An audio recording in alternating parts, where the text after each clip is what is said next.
Good morning friends. कैसे हैं सभी। तो आज मैं आप लोगों को वसा का पाचन, अवशोषण और चयापचय मतलब डाइजेशन, एब्जॉर्प्शन और मेटाबॉलिज्म के बारे में बताऊंगी। इससे पहले की वीडियो आपने ज़रूर देखी होगी, सुनी होगी। तो उसमें मैंने आप लोगों को वसा के कार्य और वर्गीकरण के बारे में बताया था, कितने प्रकार की वसा होती है। तो आज हम बात करते हैं एब्जॉर्प्शन, मेटाबॉलिज्म और डाइजेशन, एब्जॉर्प्शन एंड मेटाबॉलिज्म। तो वीडियो सुनने से पहले आप लोग ज़रूर लाइक, सब्सक्राइब और शेयर ज़रूर कीजिएगा। तो आगे बढ़ते हैं। और अगर इससे पहले मेरी वीडियो नहीं देखी हूँ पहली वाली, तो आप वो भी ज़रूर देख लीजिए, क्योंकि उसमें मैंने बहुत इंपॉर्टेंट चीज़ें बताई हैं। अनसेचुरेटेड, सैचुरेटेड फैटी एसिड के बारे में, ओमेगा 3, ओमेगा 6 के बारे में बताई है। तो वो बहुत इम्पोर्टेंट वीडियो है। तो बात करते हैं कि वसा का पाचन और अवशोषण और चयापचय कैसे होता है। तो इन्हें लिपिड्स भी कहते हैं। ये हमारे आहार का महत्वपूर्ण हिस्सा है और ऊर्जा के ये समृद्ध स्रोत हैं, जो कि शारीरिक कार्यों के लिए बहुत ज़रूरी होते हैं। तो वसा का जो पाचन होता है और अवशोषण और चयापचय तीनों ही कार्बोहाइड्रेट और प्रोटीन के पाचन अवशोषण की तुलना में कठिन है। तो कैसे कठिन है, तो बात करते हैं। कुछ इसमें सब्सटेंस होते हैं जो कि प्रमुख रूप से पार्ट लेते हैं, भाग लेते हैं, उनके बिना संभव नहीं है। जैसे कि जब पाचन, अगर हम वसा के पाचन की अगर बात करेंगे, तो उसकी पाचन की जो शुरुआत होती है वो मुंह से नहीं होती। क्यों नहीं होती? क्योंकि इसमें लाइपेज एंजाइम नहीं होता। इसका मुख्य जो पाचन है वो छोटी आंत में होता है। अमाशय, स्टमक में भी गैस्ट्रिक जो लाइपेज है, वो गैस्ट्रिक लाइपेज कुछ वसाओं को तोड़ता है, लेकिन यहाँ भी वसा का पाचन सीमित होता है। तो छोटी आंत में वसा का पाचन सबसे महत्वपूर्ण है। यहाँ बाइल जूस और अग्नाशयी लाइपेज, पेनक्रियास से लाइपेज एंजाइम निकलता है, इसकी महत्वपूर्ण भूमिका होती है। तो पेपर में जो क्वेश्चन आ सकते हैं वो ऐसे हैं कि वसा के पाचन में कौन सा एंजाइम भाग लेता है। तो कौन सा एंजाइम भाग लेता है? Lipase enzyme. कहाँ से निकलता है? पेनक्रियास से निकलता है। बाइल जूस कहाँ से निकलता है? लीवर से निकलता है। तो बाइल जूस का बहुत ही इम्पोर्टेंस है वसा के पाचन में। क्या है वसा के पाचन में महत्वपूर्ण रोल? कि पित्त रस जो लीवर में बनता है और पित्ताशय में जमा होता है। लीवर मतलब पित्त रस मतलब बाइल जूस, और लीवर में बनता है और पित्ताशय में, गॉल ब्लेडर में जमा होता है। अगर वसा जब भोजन के रूप में ली जाती है, तो उसके जो फैट्स हैं के कण हैं वो गोलों के रूप में हो जाते हैं, और गोलों के रूप में हो जाते हैं तो उससे उसमें क्या मिल जाता है? पितरस, बाइल जूस मिल जाता है, और उसको फैट्स के गोलों को छोटे छोटे कणों में बदल देता है।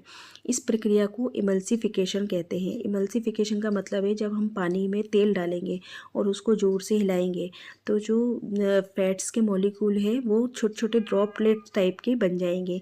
पानी में घुलेंगे नहीं, लेकिन दोनों का एक इमल्सन बन जाएगा। तो उसको कहते हैं इमल्सिफिकेशन। यहाँ इमल्सिफिकेशन से लाइपेज एंजाइम के लिए वसा पर कार्य करना आसान हो जाता है। अब आता है अग्नाशयी लाइपेज। अग्नाशयी लाइपेज एक एंजाइम है जो कि ट्राइग्लिसराइड को मोनोग्लिसराइड में और फैटी एसिड में तोड़ता है। ये छोटे अणु आसानी से आंतों की दीवारों में एब्सॉर्ब हो सकते हैं। कुछ अन्य एंजाइम जैसे कि कोलिपेज, फास्फोलिपेज भी वसा के पाचन में मदद करते हैं। अब बात करते हैं एब्जॉर्प्शन की। छोटी आंत में पचे हुए वसा के अणु मोनोग्लिसराइड और फैटी एसिड आंतों की दीवारों की कोशिकाओं द्वारा अवशोषित कर लिए जाते हैं। मतलब जो अभी हमने मोनोसेक्राइड्स, मोनोग्लिसराइड और फैटी एसिड की बात की थी, तो वो कहाँ एब्जॉर्ब होते हैं? जो इंटेस्टाइन की वॉल है, जिसे बिलाई कहते हैं, उसमें एब्जॉर्ब कर लिए जाते हैं। मिसल्स बन जाती हैं। मिसल्स किसे कहते हैं? जब बाइल जूस और फैटी एसिड जब मिलकर इमल्सिफिकेशन बनाते हैं, जब इमल्सिफाइड हो जाती हैं वो, तो उन कणों को, छोटे छोटे कणों को क्या कहते हैं? मिसल्स। मिसल्स कहते हैं। वो मिसल वसा के अणुओं को आंतों की दीवार की कोशिकाओं तक ले जाते हैं।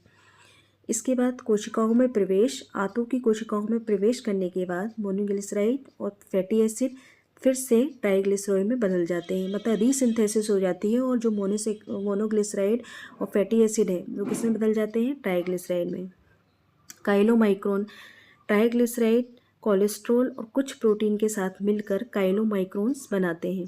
काइलोमाइक्रोन लसिका वाहिनियों में प्रवेश करते हैं और फिर रक्त प्रवाह में चले जाते हैं। मतलब जो फैट्स होते हैं वो काइलोमाइक्रोन्स के रूप में ब्लड सर्कुलेशन में जाते हैं। इसको हम और एक डायग्राम से समझ लेते हैं। मेटाबॉलिज्म के बाद मेटाबॉलिज्म कैसे होता है, अगर ब्लड सर्कुलेशन में प्रवेश करने के बाद काइलोमाइक्रोन्स विभिन्न ऊतकों तक जाते हैं, जहाँ ट्राइग्लिसराइड को लाइपोप्रोटीन लाइपेज नामक एंजाइम द्वारा तोड़ा जाता है और फैटी एसिड मुक्त होते हैं। इन फैटी एसिड का उपयोग ऊर्जा उत्पादन अन्य कार्यों के लिए किया जाता है। ऊर्जा उत्पादन फैटी एसिड को बीटा ऑक्सीडेशन नामक प्रक्रिया द्वारा एसिटाइल कोएंजाइम में बदला जाता है। एसिटाइल कोएंजाइम क्रेब्स चक्र में प्रवेश करता है और ऊर्जा का उत्पादन करता है। मतलब क्या है कि जब ब्लड सर्कुलेशन में काइलोमाइक्रोन्स जो होते हैं वो पहुंच जाते हैं तो वहाँ पर क्या होता है, ट्राइग्लिसराइड को लाइपोप्रोटीन लाइपेज नामक एंजाइम द्वारा तोड़ दिया जाता है और उससे फैटी एसिड मुक्त हो जाते हैं। और जब फैटी एसिड मुक्त होंगे तो उनसे ऊर्जा उत्पन्न होगी। तो ऊर्जा किससे, फैटी एसिड को बीटा ऑक्सीडेशन नामक प्रक्रिया द्वारा एसिटाइल कोएंजाइम में बदला जाता है, क्रेब्स साइकिल में प्रवेश करता है और एटीपी का उत्पादन होता है। स्टोरेज कहाँ होगा, अगर ज़्यादा हो गई, जैसे ग्लूकोज का हमने पढ़ा था कि अगर ग्लूकोज ज़्यादा हो जाता है तो ग्लाइकोजन में चेंज होकर लीवर में स्टोर होता है।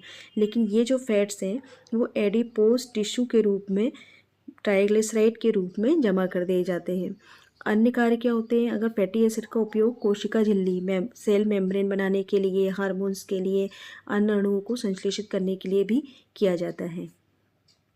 तो ये इसका था चयापचय। एक बार डायग्राम के माध्यम से भी हम देख लेते हैं कि जब वसा बॉडी में पहुंचती है तो मुंह से उसका पाचन नहीं होता क्योंकि वहाँ लाइपेज एंजाइम नहीं होते। वसा का पायसीकरण मतलब इमल्सिफिकेशन होता है, वाटर के साथ मिलकर छोटे छोटे अणु बन जाते हैं, इमल्सीकृत वसा हो जाती है। फिर हाइड्रोलिसिस होती है, यहाँ पर गैस्ट्रिक लाइपेज होता है तो थोड़ा बहुत उसको पाचन कर देता है, नहीं तो स्मॉल इंटेस्टाइन इसका मुख्य रूप से स्मॉल इंटेस्टाइन में इसका पाचन होता है। यहाँ किससे मिलता है, पैनक्रियाटिक लाइपेज। पैनक्रियाटिक लाइपेज इसमें महत्वपूर्ण भूमिका निभाता है, मोनोग्लिसराइड डाइग्लिसराइड और फैटी एसिड में उसको तोड़ता है। फिर जो मिसल्स बनती हैं किसके साथ, फैट्स की, बाइल जूस के साथ। बाइल जूस फैट्स के साथ मिलता है, जो बड़े फैट्स कैसे होते हैं, बड़े बड़े गोले जैसे, उसमें बाइल जूस मिल जाता है और उसको छोटे छोटे कण के रूप में तोड़ देता है और एब्जॉर्ब कहाँ हो जाता है, इलियम में।